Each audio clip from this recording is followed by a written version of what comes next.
अष्टावक्र जी ने कहा, सांसारिक भोग मन के अधीन हैं। मन ही देही है, आत्मा विदेही है। मन जब तक शरीर की ओर लगा रहता है तब तक उसकी गति आत्मा की ओर नहीं हो पाती है।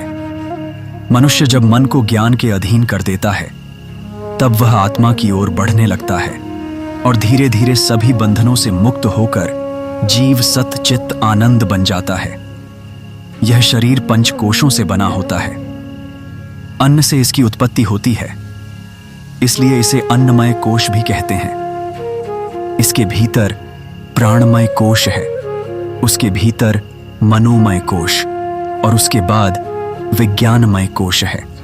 विज्ञानमय कोश के बाद आनंदमय कोश है। आनंदमय कोश में प्रवेश करते ही शरीर को सुख दुख के झंझटों से छुटकारा मिल जाता है। इसके ऊपर है सर्वव्यापक आत्मा। शरीर पर ज्ञान की सत्ता स्थापित होने पर ही आत्मा की प्राप्ति होती है। राजा जनक, अब मैं इस ज्ञान के साथ आपका मन आपको वापस कर रहा हूं। अब मेरे आदेश से ज्ञान के अधीन होकर इस राज्य का संचालन कीजिए। समस्त जीवों में अपनी आत्मा का अनुभव कीजिए। सबसे परे होकर रहिए।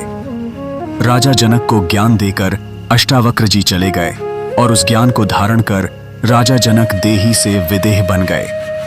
राजा जनक और ऋषि अष्टावक्र के बीच का संवाद अष्टावक्र गीता के नाम से जाना जाता है।